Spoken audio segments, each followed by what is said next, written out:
Hello, friends. Thanks for joining me with Through the Word with Pastor Joe. We're going to be looking at Genesis 4 through 6 today, and not Genesis 4 through 6, Exodus 4 through 6. Let's look together. Exodus 4. Moses answered, "What if they do not believe me or listen to me and say, 'The Lord did not appear to you?' Then the Lord said to him, 'What is that in your hand?' 'A staff,' he replied. The Lord said, 'Throw it down on the ground.'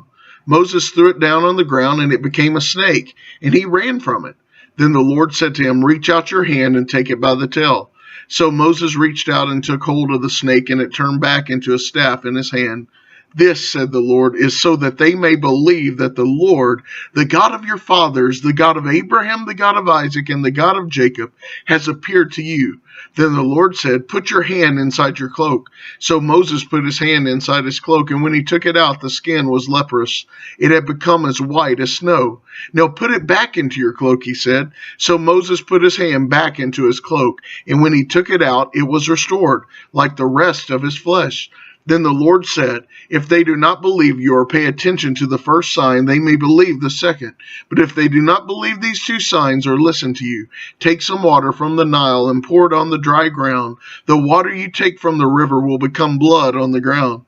Moses said to the Lord, 'Pardon your servant, Lord. I have never been eloquent, neither in the past nor since you have spoken to your servant. I am slow of speech and tongue.' The Lord said to him, 'Who gave human beings their mouths? Who makes them deaf or mute? Who gives them sight or makes them blind? Is it not I, the Lord? Now go, I will help you speak and will teach you what to say.' But Moses said, 'Pardon your servant, Lord. Please send someone else.' Then the Lord's anger burned against Moses, and he said, 'What about your brother Aaron the Levite? I know he can speak well. He is already on his way to meet you, and he will be glad to see you. You shall speak to him and put words in his mouth. I will help both of you speak, and you teach you what to do. He will speak to the people for you, and it will be me, as if he were your mouth, and as if you were God to him. But take this staff in your hand so you can perform the signs with it.' Then Moses went back to Jethro, his father-in-law, and said to him, 'Let me return to my own household, to my own people in Egypt, to see if any of them are still alive.' Jethro said, 'Go, and I wish you well.'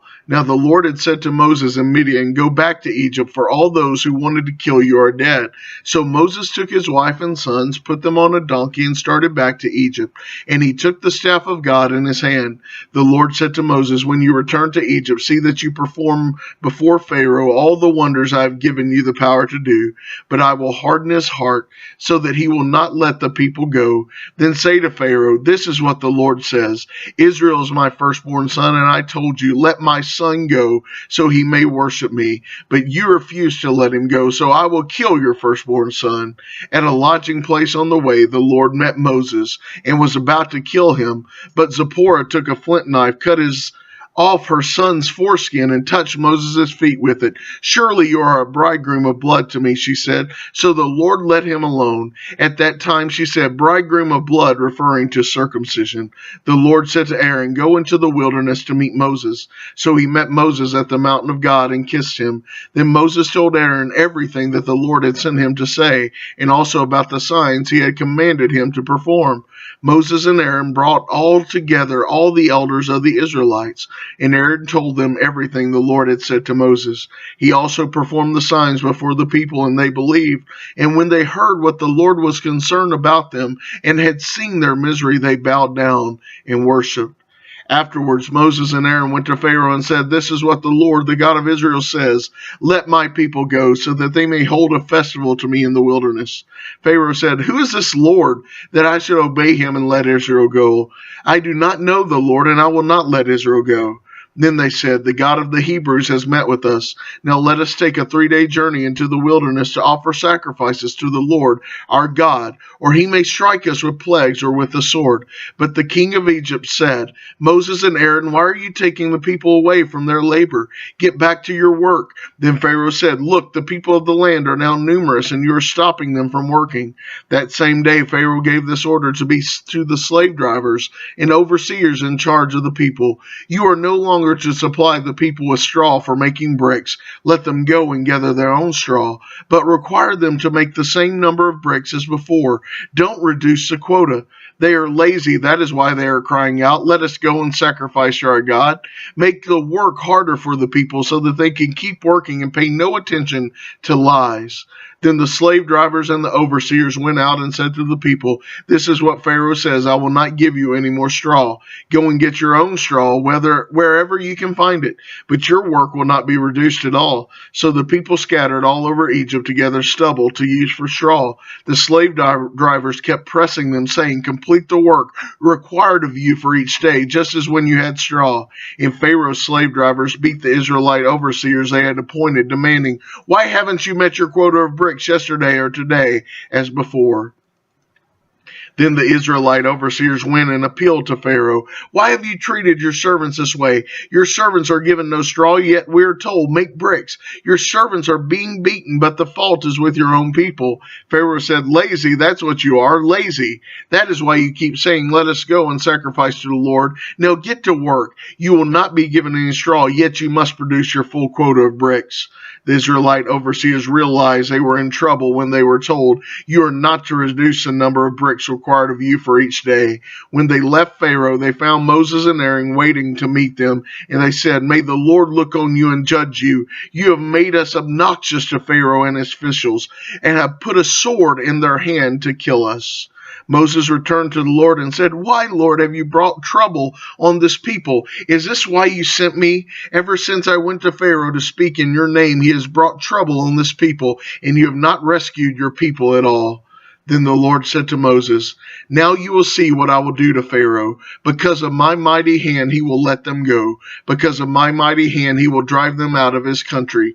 God also said to Moses, I am the Lord. I appeared to Abraham, to Isaac, and to Jacob as God Almighty. But by my name, the Lord, I did not make myself fully known to them. I also established my covenant with them to give them the land of Canaan, where they resided as foreigners. Moreover, I have heard the groaning of the Israelites, whom the Egyptians are enslaving, and I have remembered my covenant. Therefore say to the Israelites, I am the Lord. I will bring you out from under the yoke of the Egyptians, and I will free you from being slaves to them.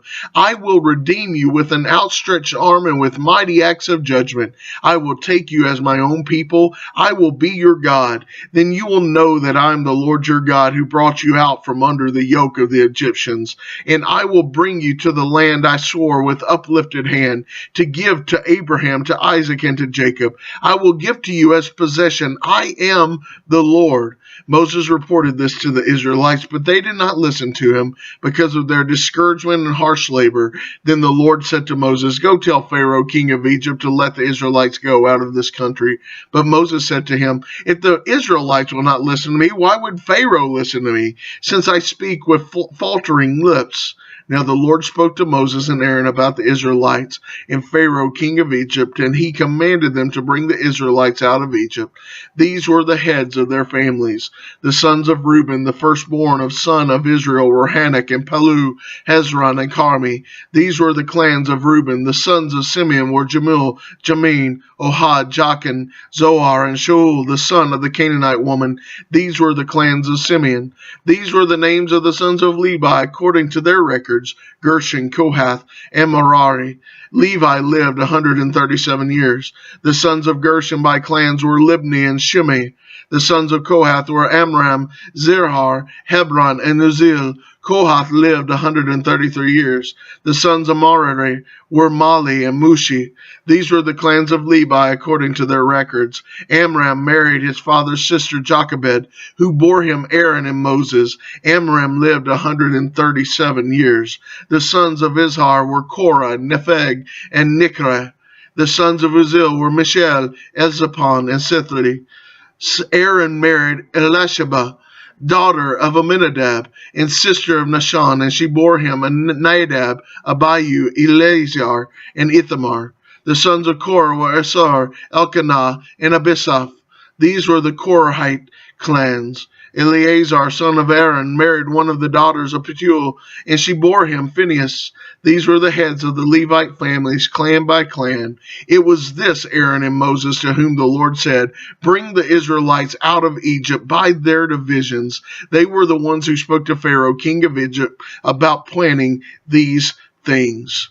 They were the ones who spoke to Pharaoh, king of Egypt, about bringing the Israelites out of Egypt, this same Moses and Aaron. Now when the Lord spoke to Moses in Egypt, he said to him, "I am the Lord. Tell Pharaoh, king of Egypt, everything I tell you." But Moses said to the Lord, "Since I speak with faltering lips, why would Pharaoh listen to me?" God bless you, friends. Thank you for joining me today with Through the Word with Pastor Joe. We'll see you again tomorrow.